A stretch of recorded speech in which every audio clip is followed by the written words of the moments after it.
Dobrý den.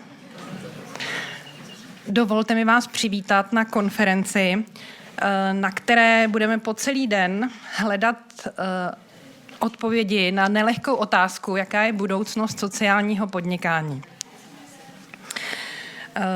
Vítám tady především podporovatele sociálního podnikání z ministerstev, úřadů, komerčních firem, dále zájemce o sociální podnikání a potom, a to nejvíc, ty nejodvážnější, což jsou samotní sociální podnikatelé a podnikatelky. Moje jméno je Miriam Vránová a dnes vás budu provázet touto konferencí. Rozvoj ekosystému sociálního podnikání je název projektu, díky kterému se tady dnes setkáváme. Je financován z Evropské unie, jak můžete vidět za mnou. Tady ty dva prapory, vlajky, za což jsme velmi vděční, že se tu můžeme potkávat a rozvíjet to, co ještě potřebuje hodně podpory. Podívejme se, co nás čeká. Já bych možná ještě poprosila, jestli tam je. Asi to nepřečtete, jo? To znamená, že to je třeba ta podpora, kterou ještě potřebujeme v marketingu, aby to bylo větším písmem. A to je záměrně, protože spousta věcí je napsána takovým písmem, že to hodně lidí neumí přečíst, tak jsme se s tím trošku pohráli a chtěli bychom, aby se to změnilo. Takový joke, jak říká náš kolega Ondřej Závodský. Tak dále v prvním, se možná vemu hentku, že tohle... Jo. V prvním bloku kolegyně Petra Francová přivítá zahraniční kolegy, kteří vám dají nahlédnout do toho, jak sociální podnikání, jakou pozici má sociální podnikání u nich doma, v Rumunsku, Polsku, Německu i na Slovensku. Dále asi uvítáte velmi očekávané informace ohledně toho, jaké zdroje se plánují pro podporu sociálních podnikatelů a podnikatelek v příštím roce. Zároveň se dozvíte, jaké vzdělávací programy se chystají a už se povedly a jaký mají dopad. A také, jestli se posunulo legislativní ukotvení sociálního podnikání, případně kam a kdy se tyto změny chystají. Dále se seznámíme s konkrétními příběhy sociálních podnikatelů a podnikatelek a v kombinaci s komerčními podniky. To je v třetím panelu, jo? Kdybyste náhodou to sledovali. A nezapomeneme ani na pauzy a coffee breaky, takže těch informací bude opravdu hodně.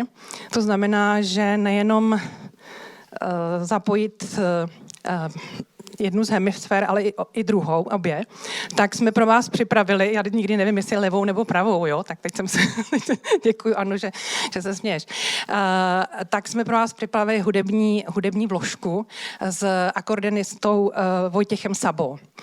To bude těsně před obědem, pak tady máme pana fotografa, který by nás vyfotil, aby lidé trochu věděli, kolik lidí stojí za sociálním podnikáním, takže když nebude pršet, tak si můžete jít na oběd i do Atria, to je tady ten prostor venku. A pan fotograf by nás vyfotil tady z okna, jak mu takhle máváme, abychom zase posílili trošku tu značku sociálního podnikání. Protože nevím, jak vy, ale já se pořád setkávám s tím, že spousta lidí neví, co si pod tím pojmem představit. Tak tím můžeme zase to trošku posunout. Jo, dále bych chtěla říct, pokud se někomu líbí tahle květinová výzdoba, a jsou tak jako různě ještě po prostoru, tak si ji může opatřit i domů a je to opět od sociálního podniku. Znáte nějaký sociální podnik, který dělá květinovou výzdobu? Tak to jste tady správně, je to aranžérie. Od dneška už byste to měli vědět.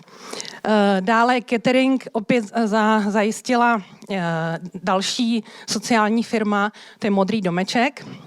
Pokud se ještě nestihli, tak o pauze si dejte výborné koláčky a další věci. A zároveň mám trošku nepříjemnou zprávu, že občerstvení si nemůžeme nosit sem. To znamená, vše prosím, konzumujte dole, a to i pití.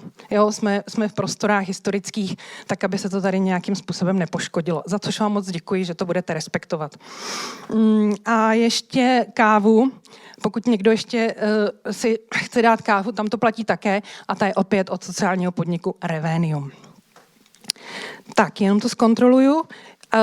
Co ještě bych vám chtěla říct, a to je doprovodný program. Nebude dnes jenom konference, ale i jarmark, který je tady nedaleko na kampě. A je tam až 20 sociálních podniků, který bude prodávat své zboží a doufáme, že to počasí se trošku umoudří. To znamená, srdečně vás zvu, abyste se podívali a nejenom podívali, ale ideálně i nakoupili a přivezli domů něco pěkného od sociálních podniků. A ten jarmark se koná pod záštitou paní starostky Prahy 1, Terezie Radoměřské. Za což opět děkujeme. A ještě je tady jedna akce, na kterou bych vás chtěla pozvat, a možná už jste se na ní přihlásili, a to je procházka Prahou s lidmi bez domova, což zajišťuje sociální podnik Pragulik. Tak a můžete se ještě registrovat na recepci. Někdo se mě tady na to ptal, tak ještě to je možné. Ano, a ještě tiskové materiály a další věci. Možná jste si všimli QR kódů někde různě po budově. Tak ty vedou na stránky České sociální podnikání s pomlčkami .cz, kde se dozvíte souhrnně hodně dostupných informací o tomto tématu. Zároveň na recepci jste možná viděli katalog sociálních podniků, tak ten si můžete, pokud budete chtít, vzít i sebou, a pokud ještě budou ty katalogy. Tak, přemýšlím, co ještě. Jo, a mám tady jako důležitou věc, síťujte se. Jo? Pravděpodobně tady potkáte někoho, koho ještě neznáte, na nic nečekejte a bavte se spolu. Tak to je jako jeden z důležitých momentů dnešního dne. Tak teď bych už předala slovo paní vrchní ředitelce sekce zaměstnanost, paní Kateřině Štěpánkové, v jejíž gesci téma sociální podnikání je, aby pronesla úvodní slovo.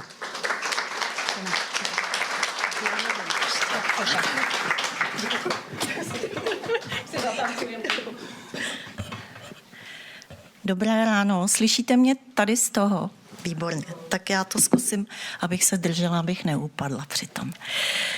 Já vás v první řadě všechny velmi srdečně vítám a jsem moc ráda, že vás tady vidím tak hojný počet. Je to téma, které určitě si zaslouží velkou pozornost, kterému se budeme věnovat. A velmi srdečně také vítám všechny naše zahraniční hosty. Dobrý den, welcome, guten Tag, dzień dobry, bună ziua. Zapomněla, bonjour, excusez-moi. Jsme velmi rádi, že jste přijali naše pozvání a budete dneska s námi sdílet vaše zkušenosti. Mnoho poděkování už tady zaznělo, ještě bych chtěla poděkovat také úřadu vlády, že byl tak laskav a na soustředěný nátlak mých kolegů nám propůjčil tady tento nádherný prostor, takže myslím, že si to můžeme krásně užít. Když Miriam zmiňovala, že má jednu špatnou zprávu, bála jsem se, že stoupá voda, ale není to tak, voda klesá, takže je to všechno v pořádku. Kdybych měla za nás, jako za ministerstvo říct, jak my vlastně vidíme oblast sociálního podnikání, tak myslím si, že v tuto chvíli se podařilo na mojí sekci sestavit tým, který skutečně velmi intenzivně v rámci téhleté agendy malými kručky, leč intenzivně postupuje vpřed. Když jsem si promítala ráno, když jsem jela sem cestou, jak vlastně za ty poslední roky jsme se pohnuli a mnozí z vás se v tom prostoru pohybujete už hrozně dávno, tak jsem si uvědomila, že jsme udělali opravdu už jako velké kroky kupředu. Víte velmi dobře, že ta cesta je klopotná, není někdy jednoduchá, ale z pohledu toho, jak ministerstvo se k celé té věci staví, jak se snaží tuhle agendu opravdu posouvat do těch nejvyšších priorit, tak za mě třeba velkým úspěchem je to, že se nám podařilo od ledna letošního roku v rámci ministerstva uspořádat organizaci mojí sekce tak, že vzniklo nové oddělení, které se přímo oblasti sociálního podnikání věnuje. A já k tomu jenom kontextuálně dodávám, že jsme v období ekonomického hladomoru, kdy jakýkoliv vznik nového oddělení ve státní správě je z říše snů, tak jenom to zasazuji do tohohle kontextu, abyste si uvědomili, že pro nás je to možná malý krok, ale pro lidstvo ten velký, jo? Tak jak to bylo tehdy dávno, v dobách mého mládí. Tak. To oddělení má kromě jiného ve vínku je otázka samozřejmě legislativního zakotvení. Vy se tomu budete věnovat v jednom panelu velmi podrobně. Já za sebe musím říct, že my s Ondřejem jsme prožili v posledních měsících, myslím si, že můžu říct, velmi dobrodružnou cestu, kterou jsme vůbec netušili, co nás čeká ve chvíli, kdy jsme měli pocit na konci jara, že máme krásně připravený zákon, na kterém mnozí z vás jste se podíleli svými cennými radami.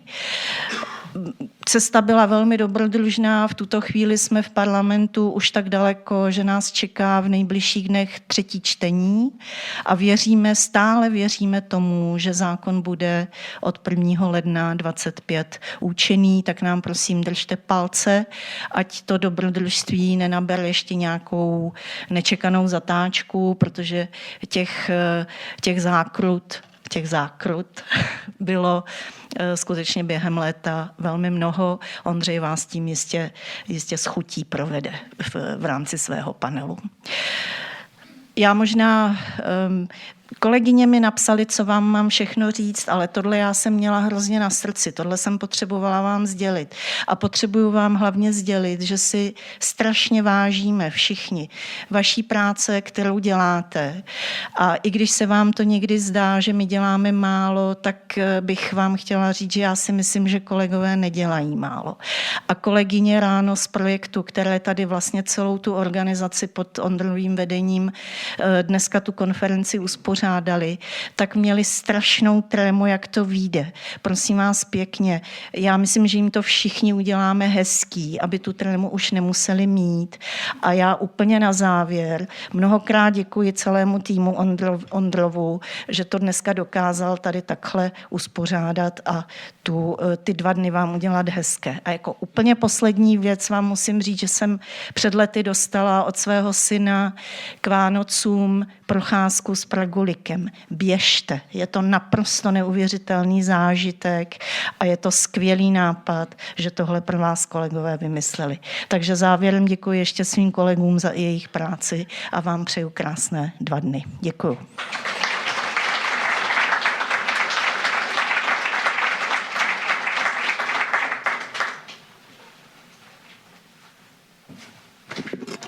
K tomu se rozhodně přidávám, taky jsem byla na procházce a dělala jsem to celé rodině k Vánocům.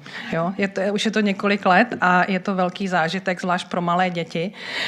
Syn už nikdy neřekne bezdomovec, ale vždy jenom člověk bez domova. Jo? To jsou takové učící momenty, tomu říkáme vzdělávání. Tak, teď už bych chtěla přivítat průkopnici sociálního podnikání, protože je jedna z těch, co o sociálním podnikání, jak ve světě, tak v České republice ví opravdu hodně. Petru Francovou, jestli by mohla uvést svůj panel, kde je spousty zahraničních kolegů, kteří mají velmi obtížná jména na vyslovení. A já jsem ráda, že je představí přímo Petra Francová.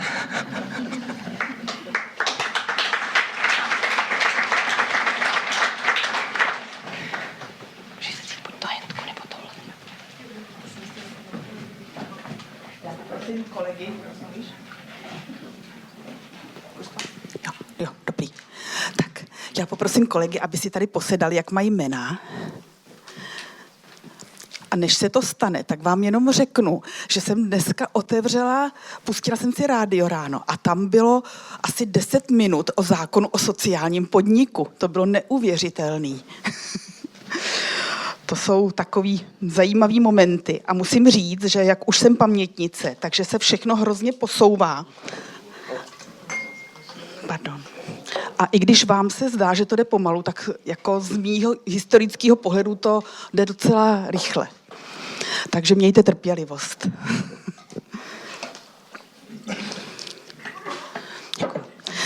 Ten panel náš se zaměří na to, jak evropské země využívají evropské fondy a zejména Evropský sociální fond, a to na podporu celého ekosystému sociální ekonomiky.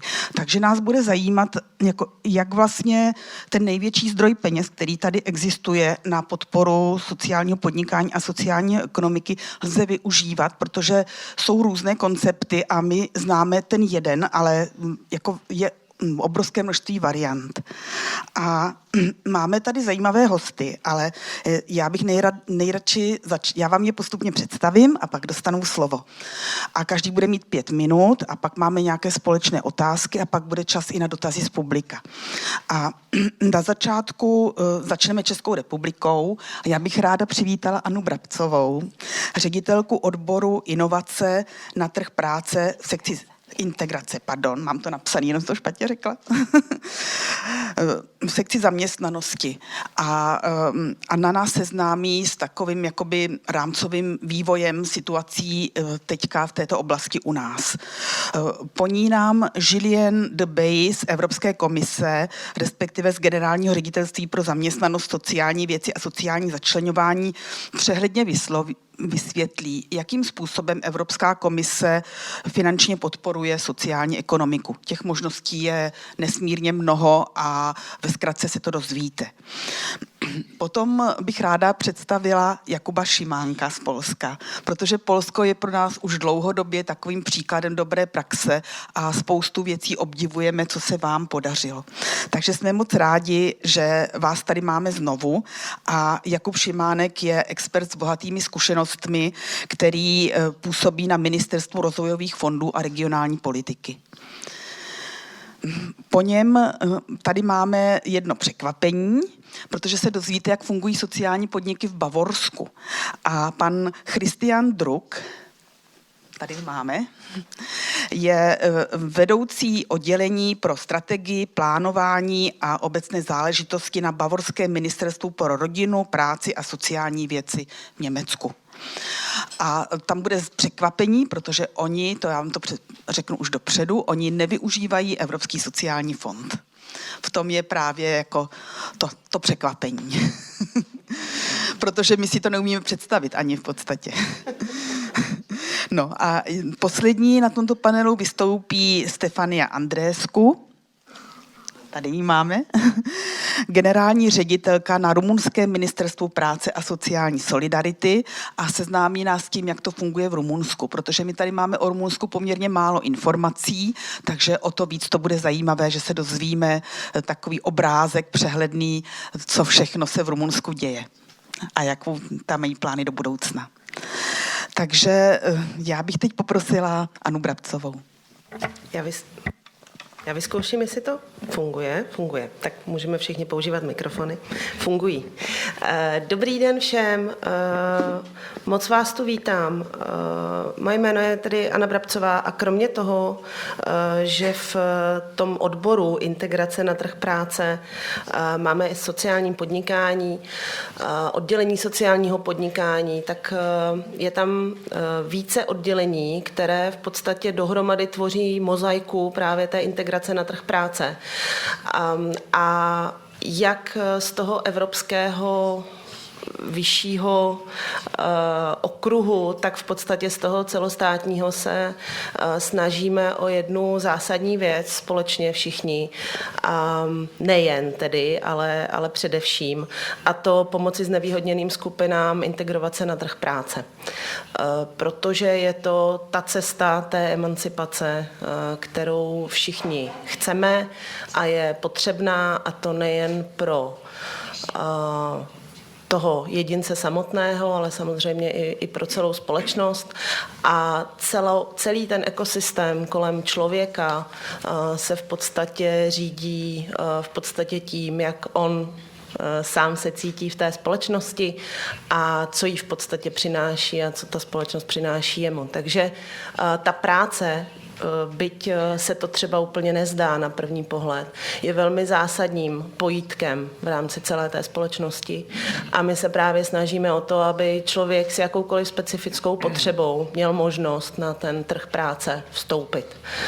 A co se týče sociálního podnikání, je to jeden z těch nejpřirozenějších bodů nebo nejpřirozenějších způsobů, jak právě člověk může práci najít, i když třeba ta jeho výkonnost není 100% z nějakého důvodu. A to ať už třeba z nějakých zdravotních důvodů nebo z nějakých sociálních důvodů. Evropská unie a všechny evropské země se snaží bezesporu ty handicapy nebo ty bariéry odstraňovat co nejvíc, tak aby ten náš trh byl inkluzivní.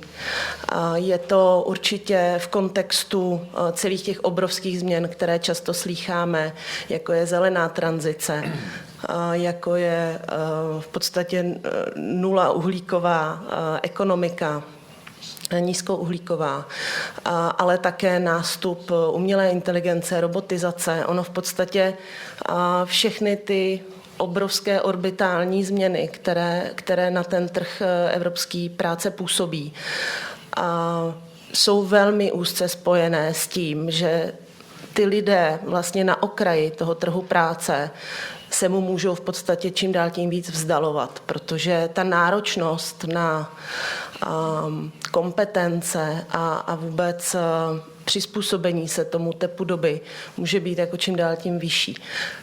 Na druhou stranu ta možnost sociálních podniků, ať už ve službách nebo v jakýchkoliv jiných okruzích, ve výrobě, je právě to pojítko, kterým může ten trh práce těmhle lidem pomoct. Takže já se moc těším na to, jaké tady uslyšíme dobré praxe ze zahraničí a určitě za nás můžu slíbit, že jednak se budeme snažit co nejvíce dostat těm evropským trendům a jednak právě budeme skrze tu lokální sílu těch sociálních podniků se snažit je podporovat právě proto, aby nám přinesli tu inkluzi těch nejohroženějších skupin. Takže já se moc těším a děkuji, že jste přijeli.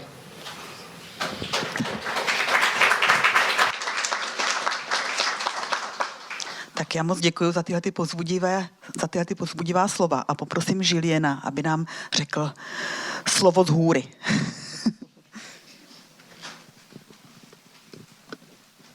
So hi everyone, I'm Julien Debays from DG Employment from the European Commission. I'm pleased to be here. Thank you for the invitation. And next slide, please. I will give a very short presentation of what the EU can do for social entrepreneurship. For the slides, do I have, or I have to ask for jumping to the next one? I can do it without, but it's better with. You can try. The green one, yeah? Let's try green. Yes. It means that green is good. Yeah. So.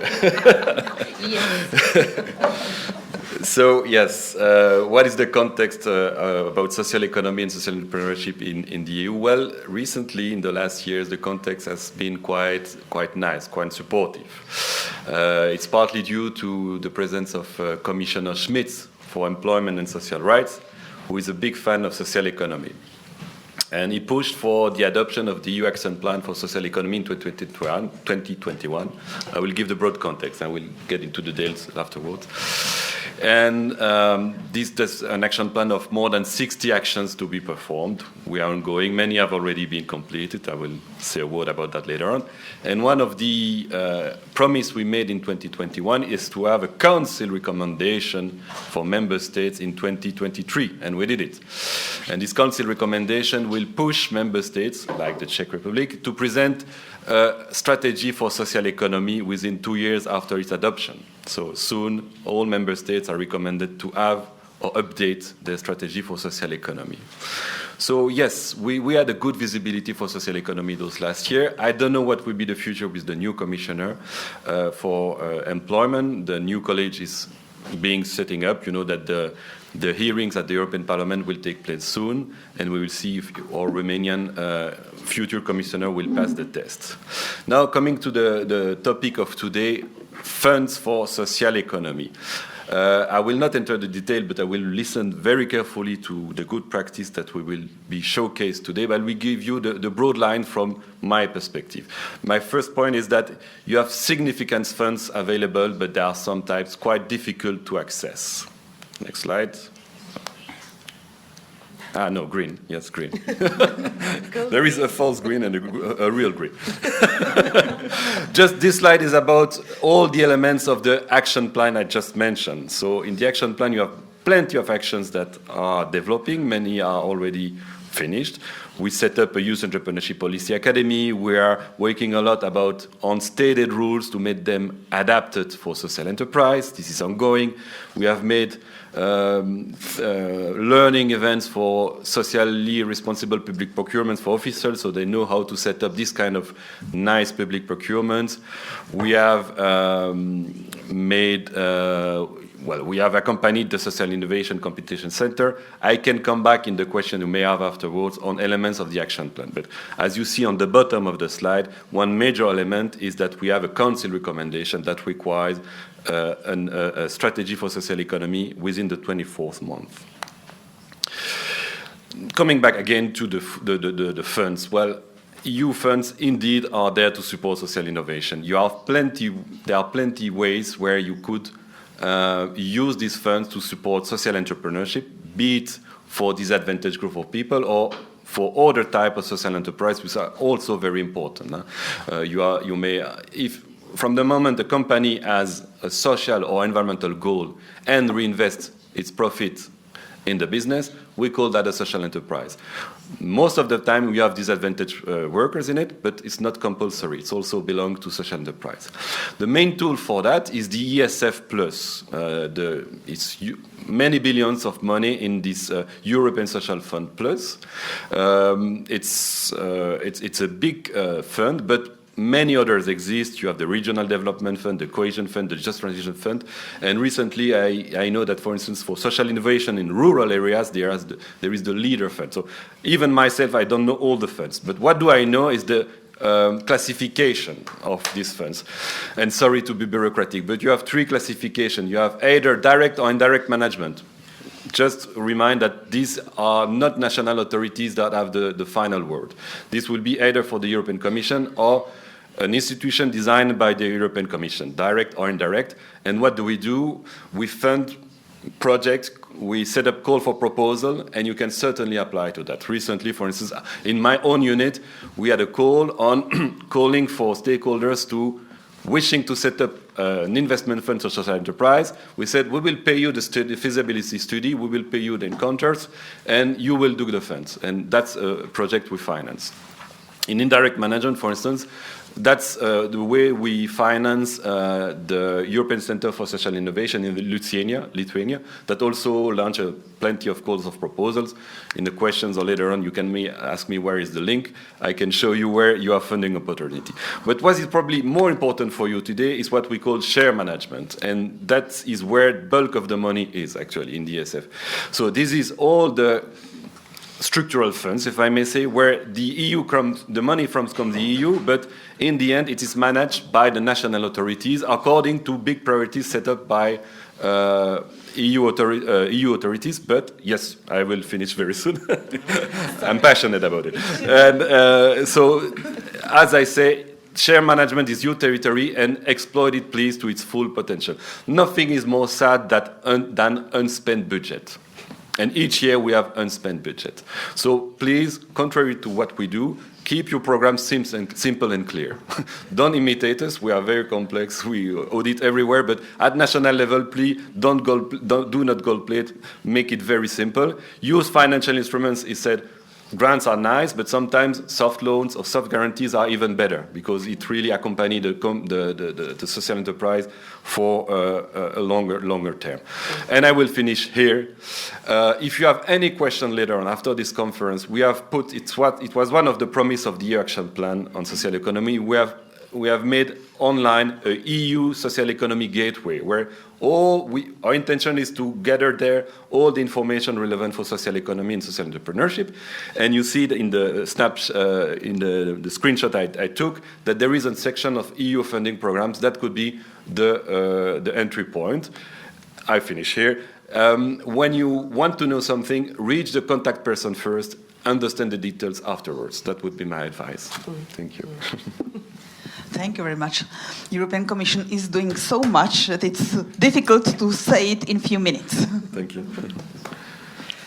So now I will ask Jakub, and he will explain us the Polish situation. Thank you. Hello, everyone. May I use the... Yes, sure. So it's a big green. Yeah. And if you want to go back, so this small... Okay. Green means go. So, hello, everyone. I'm Jakub Szymanek. I'm a chief expert in ESF department, which is the managing authority for whole ESF in Poland. And I will briefly summarize what we've done with ESF and what we are going to do. So on this slide you can see 20 years of our work. It may seem short, but there are a lot of brief points. So firstly, after we joined the EU, we started to develop with ESF money Polish model of social economy. We've looked on other countries like Italy, like France. We've compared what they've done. We've looked what the challenges are for Polish economy and for Polish society. And we've created the first approach to create Polish model of social economy because, as you know, every country has differences in how they understand social economy, how they understand social enterprise. So it was important for us to use the ESF money to create our approach to this. In the 7-14 financial perspective, we've started to think about support system for social economy. We've decided that there is no existing institution that could support social enterprises, and also we decided that we need the specific support institution for social enterprises and not to include them in existing ones or support schemes for traditional business. So this is what we've done in 7-14, and we've learned a lot actually during this process. This was a pilot of social economy support centers, which are now established in Poland. And in 2014, we've adopted National Program for Social Economy Development, which was based on our approach in ESF and based on our lessons learned from this financial perspective. And it was first complex policy framework for social economy and for what social economy should do, which way it should grow, but also what actors should play what roles in the whole ecosystem for social economy. In 2014-20 financial perspective, we evolved social economy support system. Firstly, we decided that social economy support centers should operate as one-stop shop for social enterprises. So when you want to establish social enterprise, you go there and they help you to fill out paperwork, to train you, and they grant funds for job places creation for you. Also, we piloted and tested financial instruments for social economy. We have analysis that social economy entities have difficulty to access the, let's say, banking system, bank loans, traditional for small businesses or whatever, because they are non-for-profit. So it's difficult for the banking system to understand them and to grant them loans. So we established from ESF financial instruments, loans, guarantees, and social venture capital for social enterprises. It is a very good instrument because, firstly, it helps social enterprises to operate more economically, let's say. So they need to pay up the loan. And another thing which is very nice from ESF, when you turn over the money 2 times, it comes back to the member state as a budget money. So it's really good tool to fuel the financial instrument system. And after that financial perspective, in 2022, we've adopted Act on Social Economy, first complex law about social economy. It was part of RRF reform, and it was part of first installment in RRF, so it was actually approved by the Commission by now.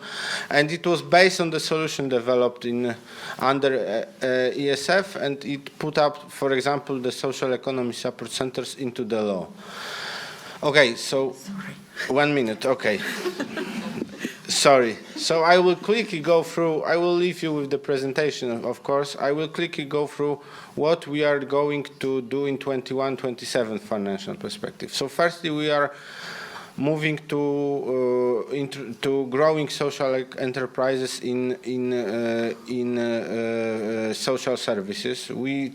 Poland is facing big challenge with the institutionalization of social services, and we see social enterprises as a natural partner in this process. Another thing we've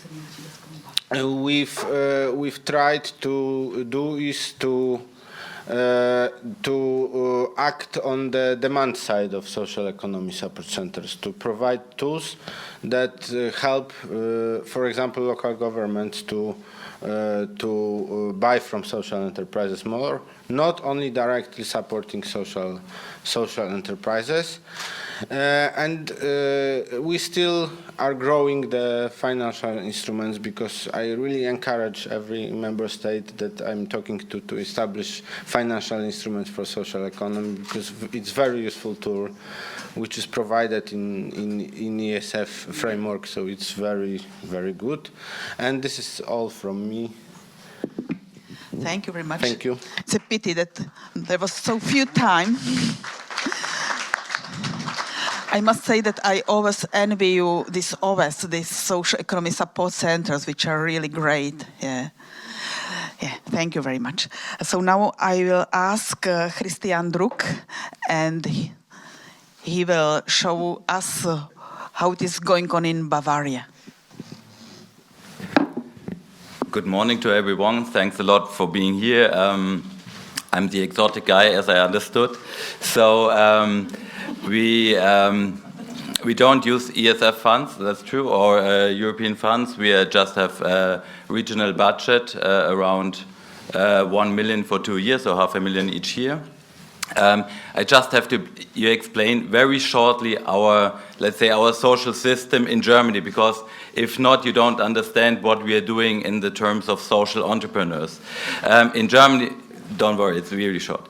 The social services in Germany, you have, let's say, two main actors. You have, let's say, the state, which is incorporated mostly by the municipalities, and the region and the federal government, they are paying money for it, they are funding it. So the municipalities are responsible for most of the social services, like childcare, like care for elderly, for disabled persons, whatever. And they can mandate others, and mostly they're mandating welfare organizations like Red Cross, like Caritas, and they are quite huge. They are quite elaborated. We are celebrating now, the 9th of October, 100 years of welfare organizations in Germany, in Bavaria. They have a long tradition, and they are huge. We're talking about half a million of employees just in Bavaria for the welfare organizations. They have, let's say, the Caritas in Bavaria has more employees than Audi, the car company. So we are talking about huge entities. And the social entrepreneurs are just a small part of it. They are, let's say, they are not new. They are existing since 2008-9. The development is going up. And let's say the problem is all the time, and even as a state actor or, let's say, an employee of a ministry, I can say it, the bigger the entity, the slower it is in decision making. It's not such innovative. It might be, but in general, let's say the innovation, the bigger an entity is going or growing, it's a little bit of problem. So we have a different approach, as we said. I would say in theory, We have the contrary approach to Poland, because we say we want to use existing structures. But in practical, I'm not sure if we are totally far away from each other, actually. Because it was, we started in 2020.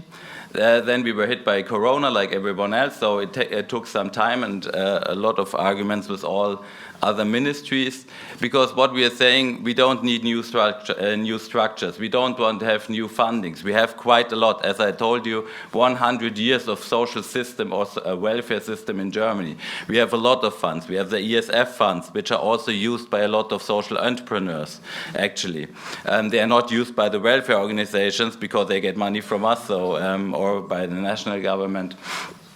And our idea is how to make the existing structures suitable for social entrepreneurs, because the analysis of Jakub is exactly right. They don't fit in the system. They are not a social project, so they don't get a lot of project funding, and the welfare organizations like Caritas and so on, they get up to 90% funding, and they even call themselves social economy. In my opinion, an economy is not financed up to 90%, let's say, by the state, in my idea. And that's the interesting thing of social entrepreneurs, because they are small, they are really innovative, they are existing because they want to create an impact, they are really effective in what they are doing, especially in labor market integration, they're really effective, they have an integration rate up to 80%. The welfare organizations, which are way bigger and more important in this, they don't evaluate, so we don't know. Sorry, 1 minute. Okay.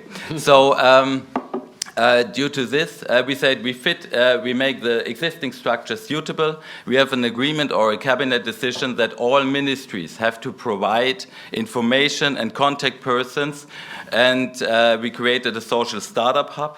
This means here we have a social startup hub Bavaria. This is a one-stop shop. It's more or less the same what you said. It's like an iceberg model. At the top is a social startup hub. At the bottom or beyond there is all the ministries and the structure of the ministries. We have a lot of consulting centers and whatever funding programs, ESF, whatever, everything. Let's say we are doing. So it's a one-stop shop. And the good thing is, in the beginning, we had a lot of discussions with the ministry or with the business development, means Ministry of Economy and so on, because they said, we do business development and you're talking about startups, so don't steal our cake, our piece of cake. So in the end, but we agreed a lot with them, and now they are our biggest supporters in this, because we start at a very early level, and you see at the top, prospective social entrepreneurs. This means they didn't found their enterprise yet. We start because we are the social Ministry for Social Affairs, Labor, and so on. Our aim is to create an impact and to support them by their impact. And then when they're growing bigger and they understand, okay, now we can found our enterprise, we lead them to the founding centers of the Ministry of Economy and so on. And afterwards, even they can come and we help them with funding and so on, consultation. The main pillars are consultation, networking, and visibility. And here you see 2 years birthday of our social startup hub with our minister in these green, turquoise. I'm not really good with colors. And now we have a regular funding. Let's say the good thing is because we're here, we have a more structural approach at the moment here at this meeting. So just to say it, my unit is not responsible for social economy, also for social entrepreneurs. We are doing also social economy, but we are a cross-section unit. We are doing strategy planning. We are not an expert unit, let's say. We are doing more, so we cross-section. So we have a good access to our minister, and this means it makes it easy for us to support this idea and to support the idea to bring more innovation in the social system. Thank you. Thank you very much, Christian. I know 5 minutes go so quickly. So now, Stefania and Romania, the floor is yours. Thank you. I will try to do my best to be very short. And so I will briefly go through the evolution of social economy in Romania, and after that maybe state a few challenges that we've encountered in the developing of this sector, not necessarily to end on a pessimistic note, but rather to have some food for thought, since we are here to network and to find some positive examples that may help us overcome some challenges. So in Romania, the social economy field, more in the ESF context, has developed more on a trial and error kind of logic. So we have two social economy models, right? The social insertion enterprises more focused on social inclusion, and the social cooperatives. Now, given the communist heritage in Romania, people were quite skeptical to approach that whole cooperative issues, and therefore it forced the social economy to go more in the social inclusion field, especially focusing on sheltered workshops for persons with disabilities, and mainly in this sort of very niched area. Now, in the context of the European funds, unfortunately, we have seen that it polarized a lot the social economy business. So we either have very small businesses that were developed through this funding, whose survival rate isn't very good, and then we have the very we call them ESF factories that have begun by accessing these funds and then survived by accessing all these funds and grew bigger and bigger in this sector.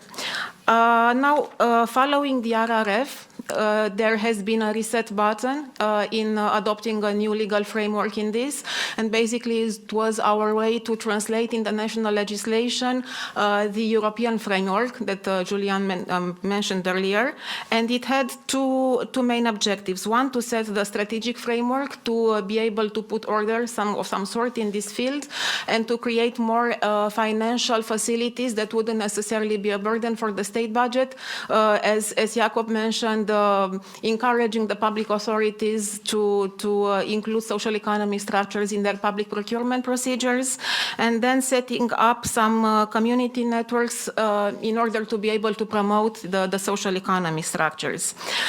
Based on this strategic framework, now in the 21-27 ESF programming period, we have two kinds of programs. One that is financing startups for social economy structures, focusing mainly in the rural areas, because it has been brought to our attention by the monitoring bodies that a lot of social enterprises are developed mainly in urban areas and very, very few in rural, so we try to encourage them. And the second option is financial instruments for the scaling up of existing social economy structures. People are a bit skeptical in accessing them, unfortunately, because it's a new instrument, but we are doing our best to encourage them that it's not a very scary process to embark on. Yeah, this is basically our state of play at this moment. Unfortunately, we do ask a lot of the social economy structures, especially the little ones, a lot of bureaucracy and reporting, and do not give a lot in return. So we need to work on this balance. Now, only 1 minute. I will focus on the challenges. In my experience, the most important challenge we've encountered so far is, let's call them trust issues, both from the citizens to the state and from the state to the citizens. The very, very tough bureaucracy that is associated to European funds, unfortunately, makes some potentially very good structures to be skeptical to apply to these funds. But there are also some trust issues from the state authorities towards the beneficiaries, because the way we are conducting audit verifications, monitoring, most of the time the logic is there is a mistake somewhere, sometime, we just need to find it. So that makes a lot of people to be quite skeptical to address to EU funding, and I think all of us could work on improving these kind of processes. The other issue is related to sustainability. we've seen that it's not enough to basically hand out to a beneficiary a pile of money. Here is your money, have fun with it, go develop a business. They need proper training programs in this area. They need proper monitoring, even mentorship for some structures. And I think this is the key to make the social enterprises be sustainable and not dependent on external either EU or national funds, and to be able to be self-sustainable. Yeah, I think this is it. Thank you. Thank you very much. And thank you for keeping the time.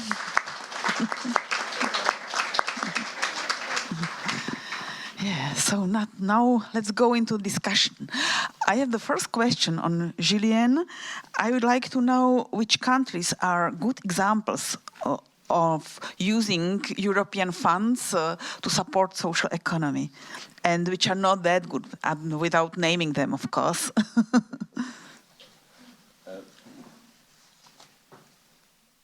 My reply can be quite short because I don't know by heart the managing program of all member states. But I would quote my country, Belgium, and especially in Brussels and Wallonia, where they have used quite nicely the money coming from the ESF Plus in order to support the ecosystem. A way to support the ecosystem is to accompany them to sustainability. So indeed, grants can be a one-off.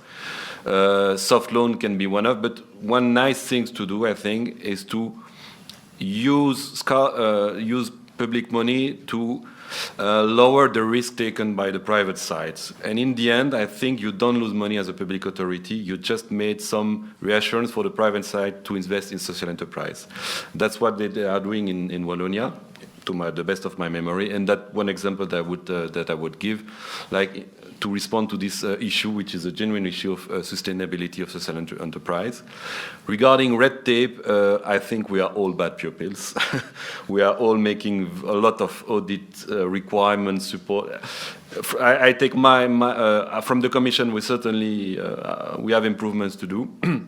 But also from national side, I would recommend to diminish to the extent possible administrative burden. One way could be that you have a lot of requirements, but you don't ask the social enterprise or the startup to provide them. You just say, keep this paper with you. If there is an auditing exercise later on, you have to show them, but at least you don't have to recuperate from 150 people, companies, this paper. You will make a sample of 5-6 startups monitoring afterwards. That's a good practice I heard. Thank you very much. And now a question for all the ministry representatives. I would like you to share with us the latest trends and innovations in the area of social economy and social entrepreneurship.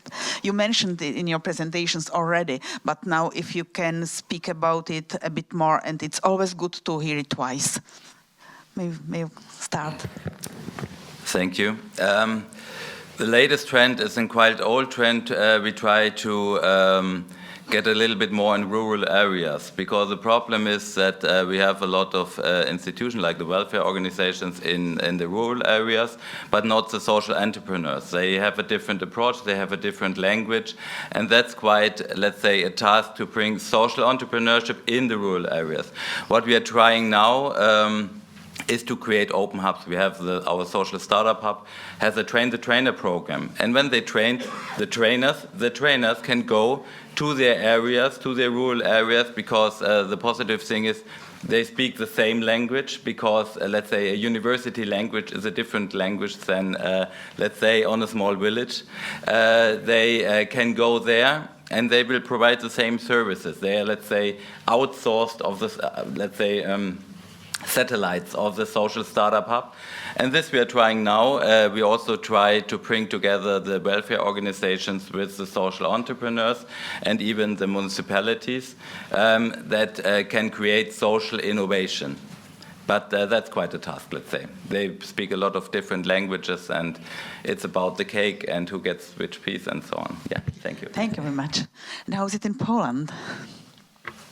Okay, so like I said, we've started in 2004 with the huge focus on what our colleagues from Commission call wise enterprises. So we were really focused on reintegration, on big participation from people from disadvantaged groups in social enterprises. And now we are not moving away but seeing different areas. Like I said, social and services are a big area for us. So two schemes that we are trying to develop. One is from ESF also.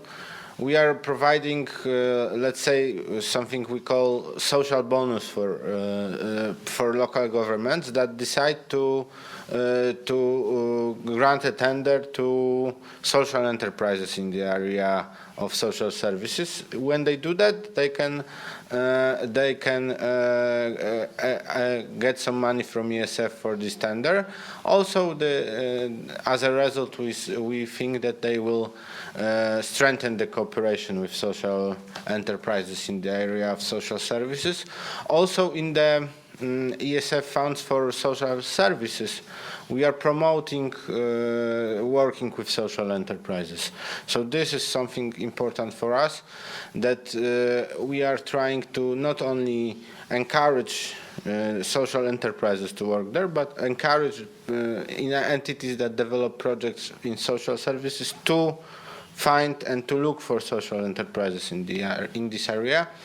One other thing is it's not in the whole country, but in some regions that are using Just Transition Fund.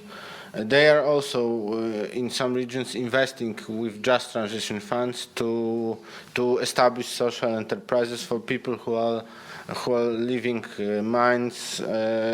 working in mines, to establish social enterprises.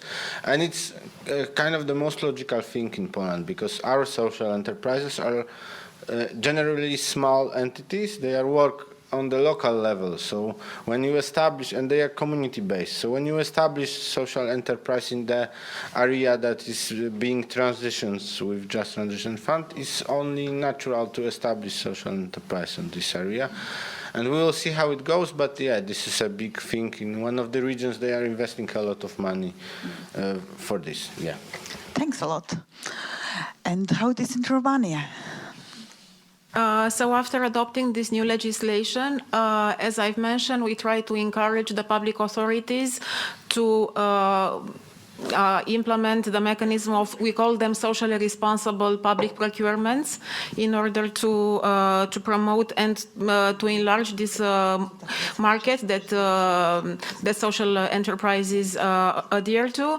And also, as Christian mentioned before, we try to focus a lot the financial instruments in the rural areas in order to tighten a bit this gap between the urban and rural development in what regards social economy. And another thing we have in column with Poland, is including the social economy structures in the social services providers that are encouraged to close this kind of contracts with the public authorities. So these are the main three directions we are working on. Thank you very much. I had a question for our panelists, which I am afraid I have no time to go through, because I wanted to ask you on strategy of social economy, because we are in the process of creating it, and so it would be interesting for us, but I'm afraid there's no time. I will now give floor to some questions from the audience. Teď je, když tak řada na vás, jestli máte nějaké otázky, já vás o to nechci ochudit.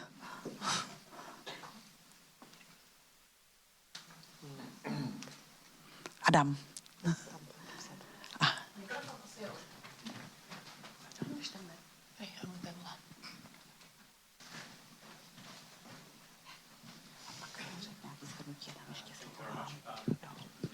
Now, yeah. Adam Gromnica, Ministry for Regional Development of the Czech Republic, and I would like to ask a question regarding public procurement because it was mentioned several times. And I would like to ask the question, how much or to what extent is public procurement system a part of support system for development of social enterprises in your individual countries or on European level, if there are any figures, any numbers you can share? Thank you very much.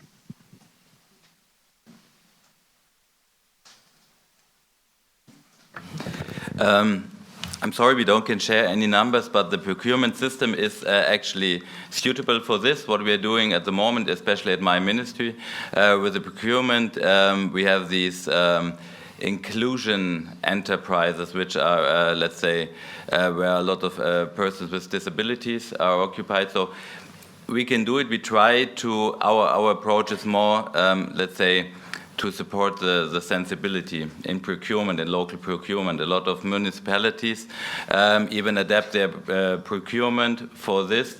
But in my opinion, yeah, it's more the sensitivity for the procurement what we have to enable. And if the structures are not suitable for this, you have to adapt them. Our structures are totally suitable for this regarding the sustainability goals, a terrible word, sustainability goals. And it's totally possible. You can make it 1 point, but I don't have any figures. I'm sorry for this. Thank you. And how is it in Poland?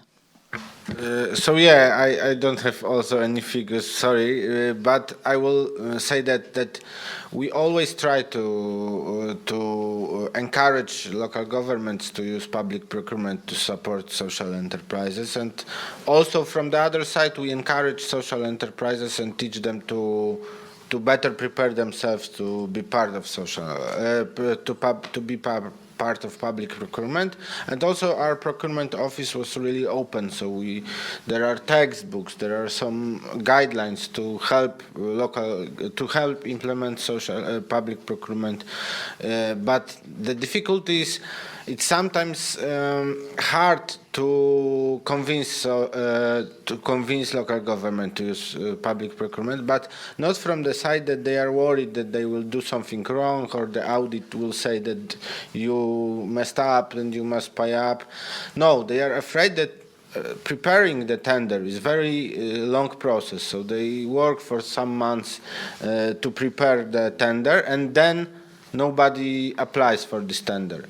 And also, we know some examples that there are social enterprises that could do the tender, but they are also scared to apply for the tender, because when you have, let's say, traditional business in big quotes, when they close up, it's done, right?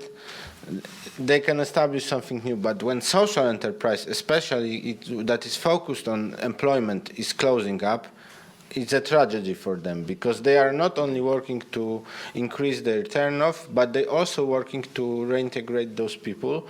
So the social enterprises are sometimes more reserved to be part of big tenders. And so this is something that we don't have answer for, but we are thinking about because we saw that as a challenge for us. Thank you. Yeah, thank you. It was interesting. And how is it in Stefania in Romania? Also no figures, sorry. But when we first wanted to develop this legislation, we are very optimistic and ambitious and tried to force the local authorities to have these contracts. Unfortunately, it didn't go this way. So the law states that the public authorities can have like a certain percentage of reserved contracts that are dedicated to social economy structures. Unfortunately, there is no incentive for them to choose this kind of procedures, and many times the risks outnumber the potential benefits, as Jakub mentioned. So yeah, it's not a very, very good experience up to this point. Thank you very much. It's difficult in all countries all over. Ještě jedna otázka, protože jsme ve skluzu, tamhle vzadu.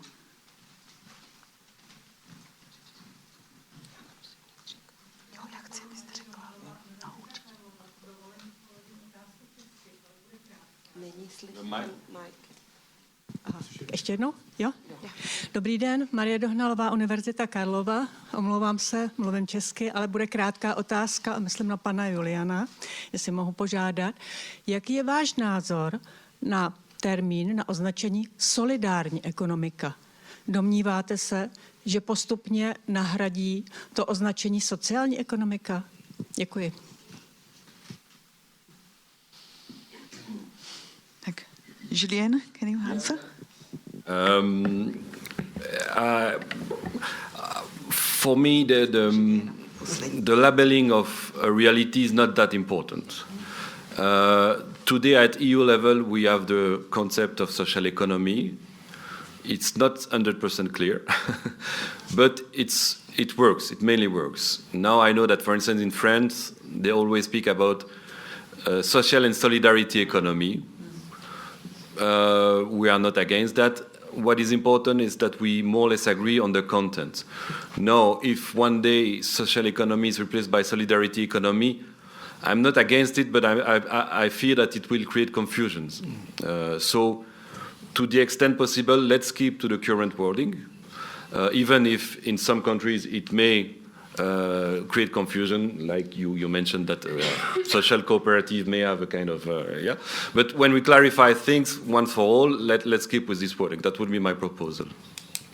Thank you. So actually in Poland we had one government that was really inspired by the French solution. So they introduced social solidarity economy, and right now it's back to social economy. The concept was the same, just the naming was, they liked solidarity more than social. But I would say one thing, this was maybe more of a joke, but this is important, because when you talk about building market, you should choose a brand and stick to it. Because when you talk to the general public about, okay, trying to get them to understand what social economy is, you cannot change your labels like every year, because it's very hard work. It's very big task to explain to people what social economy is, why should they look for social enterprises, why should they buy them, in them. So it's a big task, and I would recommend just picking a label and sticking to it for the future.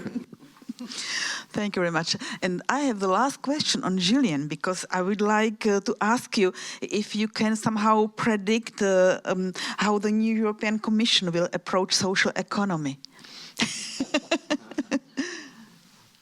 Luckily, I'm not the director of anything, so I more or less have some freedom to express my opinion. No, I think that we had some very nice years in the past where social economy was really pushed under the spotlight.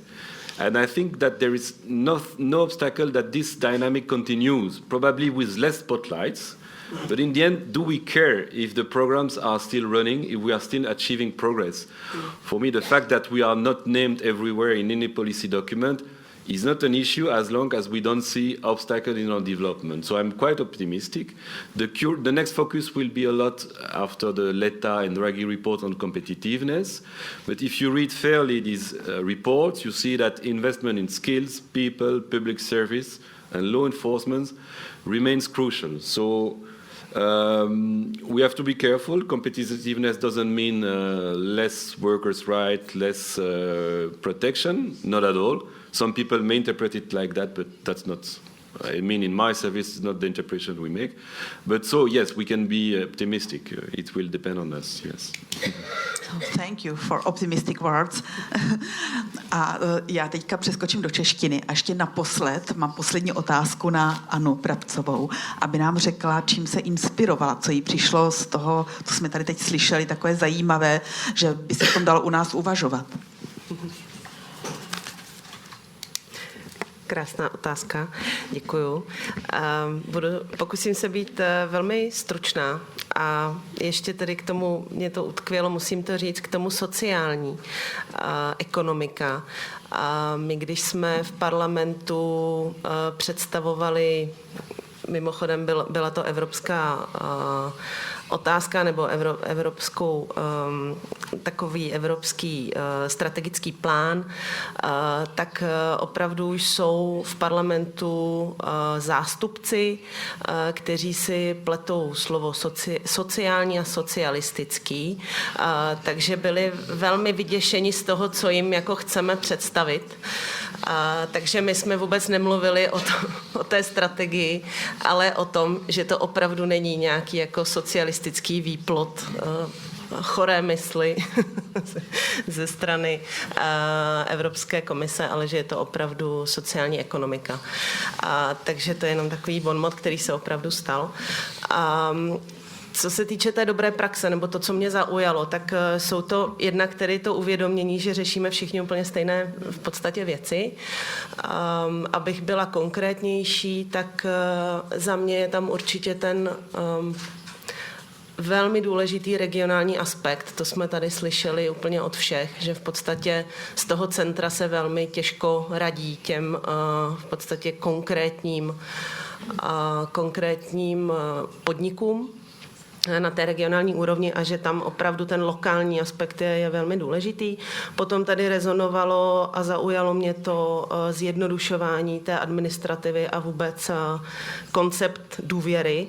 Já jsem mimochodem tenhle velmi podobně laděnou debatu jsme měli na německé ambasádě asi před rokem, že ten koncept důvěry mezi občanem a státem je prostě věc, kterou se musíme do budoucna velmi zabývat a tu důvěru budovat.